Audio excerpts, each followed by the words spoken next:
How to Sell a Website, Beginner's Definitive Guide.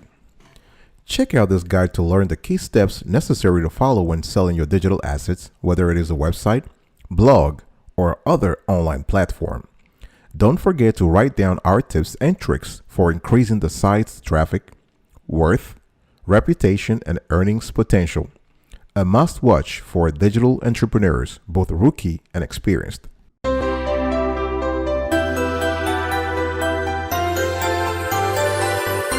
Welcome back, folks, to another edition of Sweetie Kiwi. I'm doing fantastic today. How are you? Hope you're doing as great as I am. And if you are, go grab a cup of coffee or tea or vodka and let's roll. Today we want to have an honest conversation around the topic of selling a website. How do you sell a website? And I'm giving you a beginner's definitive guide. The first thing you need to think about in this guide is increase your site's value as much as possible. The first step in selling a website is to make sure that your site is attractive and sellable, right? It has to be sellable to a buyer as possible. And maximizing your website before you sell is the best way to ensure you get as much ka-ching as possible. Ideally, you want to be sure that you've taken the site as far as you can in the last 3 months before you sell, right? Your website needs to be well designed and user-friendly. Before you sell, and if you want to increase the worth of the site, you need to make sure it is well designed and user-friendly. Design, I reckon, is a subjective thing, but it's very easy to land on a website and notice that something doesn't feel quite right? If you have a poor design, it makes the website, look spammy. It looks unprofessional. The bounce rate will be high because people just bounce right away. Luckily, it's very easy to make very simple design changes to your website so that it's easy to use and engaging to users. Either you hire a professional web designer to take care of it. You go on a platform where you have, for instance, Fiverr. If you're lucky, you can find someone who can take care of the website for you, or you can do it yourself. So you can do, and besides the technical parts of the website, you also need a few other things. Make sure you have a clear message. Make sure that your site is mobile friendly. Have a simple layout. Ditch all those sort of complicated flash driven websites. No, make sure things are simple. Less is more often when it comes to web design. Your users rarely care about fancy fonts, animations, or scrolling slider images. So you want to keep your layout as simple as possible so that your main call to action links are easily visible. And again, the CTAs, right? The call to actions. This needs to be clear and consistent across your website, so your visitors know exactly what to do. Once you have the websites perfectly designed, you want to think about the next step. And this is, you want to ensure your site generates as much revenue as possible. Let's examine that. How do you get that done? The most common way to value a website is through a multiple of your annual earnings. Now, this is the metric that investors in the industry and entrepreneurs use to gauge the worth of a website. This means that more earnings will lead to a higher sales price, right? Let's take an example. If your site is making 50 grand a year and you sell it for a 5-time multiple, your sales price is 250,000. This means that if you increase the yearly earnings to, say, 100 grand, your sale price jumps to $500,000. Now, let's talk about a few ways you can increase your website's earning before you sell it. Try a different ad network. If you are, as most people, you're currently probably using AdSense, you're using AdSense right now, Google AdSense, you can switch to another one. And you can earn more from your ads with the exact same traffic. Now, Google has a monopoly over the industry, so everybody thinks that their rates are the best. No, you want to shop around and look for other ad networks. Also, try selling direct advertising. You can add an advertised page to your site to attract advertisers, and you can also email the companies that you see in your AdSense ads to see if they'll be interested to broker a direct deal. Another thing you can do is to improve your affiliate marketing links. You can do an audit of your affiliate marketing links to see the links that are very active and those that are lethargic. And those that are active, you want to include them in every article. You want to include them through the article, maybe even add a button, CTA, call to action, or pop up to try and get more clicks on them. Remember, more clicks ultimately lead to more sales. You can also make money by selling products through the sites. You can create an ebook, an audiobook, an online course, or a guide to sell your visitors, right? This is usually much more lucrative than any other monetization method. One thing you want to do as you go along that journey of increasing the revenue of your website is to test different ad placements.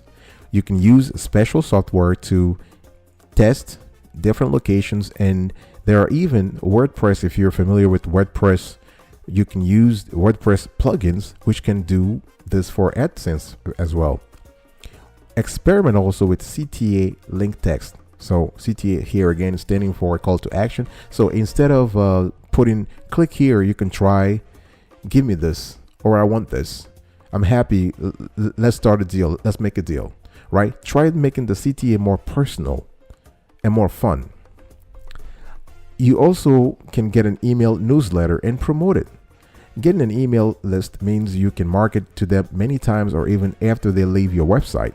So optimizing your website earnings before selling can take a while, but it is important to focus on this very few tips that I just gave you at least 3 to 6 months before you want to sell if possible. Now, if you're looking for a quicker sale though, you may not have time to do this, but it's the best way to increase your asking price so you can put in the time. It's worth it. I'll be right back right after this. Don't go anywhere.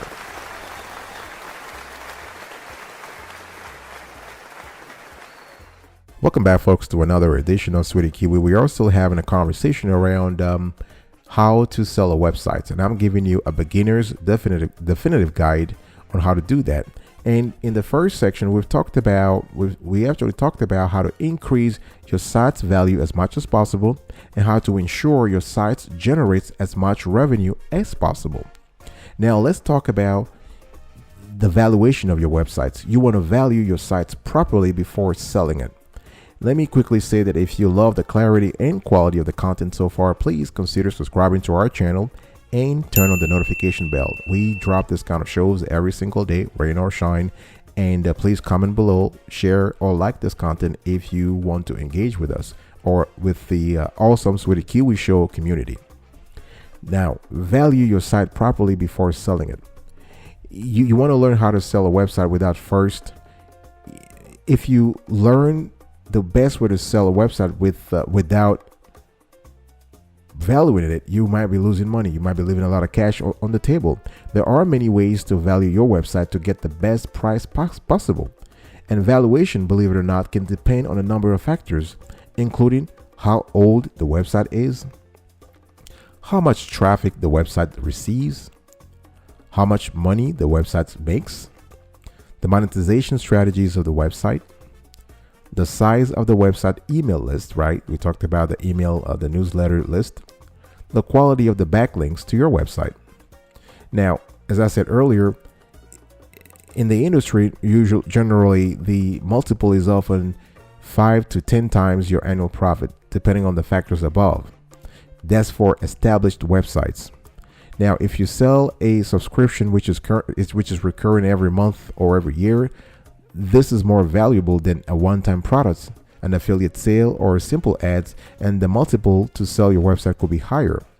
The most common problem that we've seen when after researching this topic is that most people overvalue their websites. So if your site, for instance, is making 10 grand a year, it's very unlikely you'll be able to sell it for 100 grand, right? Because we said that or 200 grand.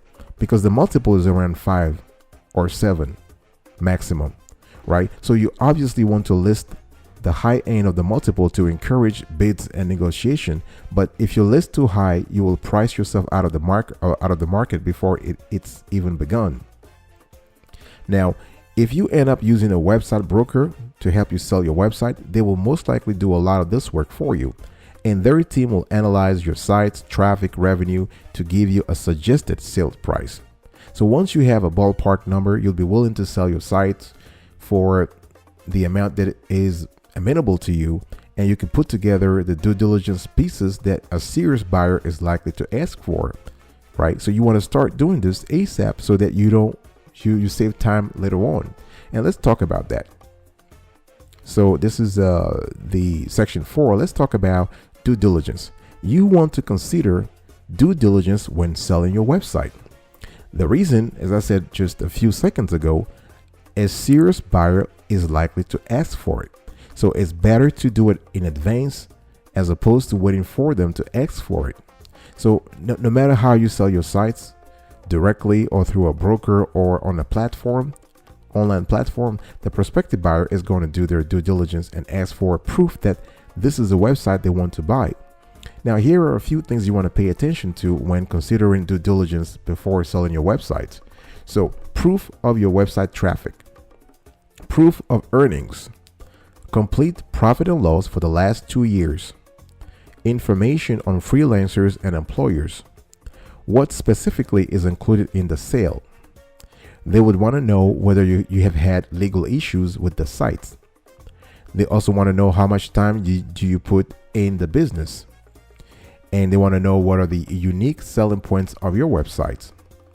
Why are you selling the business? This is important for investors. They want to know that you're just not getting out of the business because it's just a bad business. No. So you got to have a right answer for that. Why are you selling the business? How would you grow the business if you weren't selling? Another thing you want to pay attention to is what skills the new owner will need to grow and maybe revamp the website. Is the website fully compliant with Google terms of service? Right? Because I mean, Google is, as I said earlier, Google has a monopoly over the market. So for websites, any kind of bad SEO can increase the risk of a buyer purchasing your site. If you have purchased links received a manual penalty or warning from Google, this needs to be disclosed. And finally, another thing you want to mention in the due diligence is handover documents for the buyer.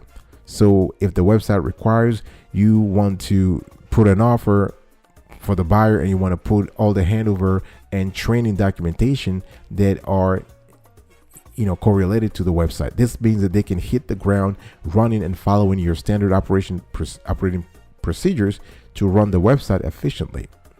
Now remember though that a good website broker can help all of these questions and more. So if you don't have time or you don't have the expertise for it, it's just maybe better to outsource that kind of work to a broker.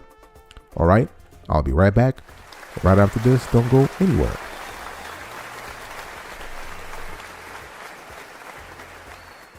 Welcome back, folks, to another edition of Sweetie Kiwi. We're still having a conversation about how to sell a website, and I'm giving you the beginner's definitive guide. Number 5, learn how to sell your website to the right buyer. There are many ways to sell your websites. You can sell your websites on online platforms. One is called Flippa. And Flippa is one of the most popular and well-known website marketplaces on the web. They were one of the first marketplaces of their kind, and as a result, they have a huge audience of buyers. Now, it is really, if you think about it, it is really the eBay of selling websites. So you have lots of potential buyers, mass markets, easy to list. Now, there are some cons with Flippa. So the pros are good, but you have some cons. It is so accessible. Selling your website with them can become painful and tiresome because you get fake bids. You get a lot of fake bids. You get scammers and spammers. They were just wasting your time. And you get a lot of messages from, I would say, dishonest folks. You can also sell your website with Empire Flippers. Now, Empire Flippers is another online platform. They seem to be more of a curated marketplace, and to sell your site there, you need to go through a fairly comprehensive vetting process. Now, this is great, right? Because even though you put a lot of work initially, once you have provided all the info on your website, they handle the rest. So buyers need to pay a deposit to even see your website URL. So it completely removes the time wasters that you would get on marketplaces like Flippa. If your website makes enough to qualify, this is a better option than Flippa. All right. Now, the thing is, in order to sell with Empire Flippers, you need close to $1,000 a month in net profit, and they do list a pretty good multiple for sellers. You can also sell with FE International. Now, FE International is the biggest website broker and the most well-known in the industry. They are much more business focused than Empire Flippers, because Empire Flippers gives you a lot of retail investors. FE International sort of focuses more on the corporate investors, corporate buyers. So buyers must complete a non-disclosure agreement before they get access to your website prospectus, and they need to provide their legal name and address, which is another great way to deter time wasters, right? Now, websites sold on Empire Flippers, according to our research, are slightly lower quality than those sold on FE International, because again, the audience here for FE International is corporate buyers, right? So this is really FE also has an incredible sale rate and proven track record over many years in the website brokering business. Now, you can also, if these things don't appeal to you, if a platform does not appeal to you, you can sell your website to a private buyer, right? You have their platforms out there. You can even list your websites on online platforms, on Craigslist, on Facebook Marketplace, where you have you just put whatever you want to put and people will contact you. Okay, now the thing here is that it is the easiest option. You have no fee to pay. You don't have to pay a listing fee. You won't have to pay 15% or more broker's fees. The buyer is already warm to you if they'll have purchased before. Now the thing here is that it is very cool, but you have to be sure that you are using what I will talk about in the next section, which is an escrow service, right? Because you want to make sure that the money is there and people are not wasting your time. So let's talk about how to close the deal and choose the right payment methods for selling your website. You can use a platform called escrow.com to sell your website. And this is pretty cool. Once the negotiations and due diligence and handover documents and back and forth is said and done, taking payments is a relatively easy process. So unless you're selling for a low amount, let's say less than $1,000 to a previous buyer, using escrow.com is wonderful. And the way it works is very straightforward. You set up this transaction, the buyer and the seller agree to the terms of the deal, buyer puts the money, they deposit the money for the sale. Escrow.com confirms the receipt of funds. You, the seller, begin the transfer of all assets to the buyer. The seller confirms the transfer has been completed. The buyer confirms the transfer has been completed. There is usually 1 month, up to 1 month, an inspection period for the buyer and the seller to inspect things. Once the buyer is satisfied, they accept the transaction.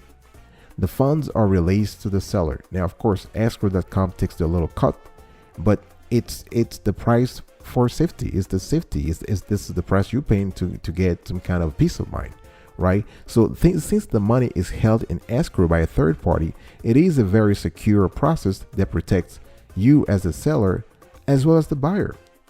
Now, the inspection period that I talked about, for between 2 weeks and 4 weeks, allows the buyer to take control of the website on their own hosting and to change any advertising, affiliate links, product sales accounts, so they can verify the earnings in real time, right? And again, if you have a history with the buyer, they may trust you enough to wire you the funds straight to your bank account, and then you transfer the assets. But for most website sellers, escrow.com is the best way to go. Okay, folks, this is the end of today's conversation. I hope you enjoyed it. I hope you learned from it. And I was talking to you about how to sell a website. I gave you a beginner's definitive guide. And here is a recap of today's conversation. Increase your site's value as much as possible. Ensure your sites generate as much revenue as possible. Value your sites properly before selling it. Consider due diligence when selling your website. Learn how to sell your websites to the right buyer. Close the deal and choose the right payment methods for selling your website. I will talk to you another time. But until then, remember, stay Marvelous.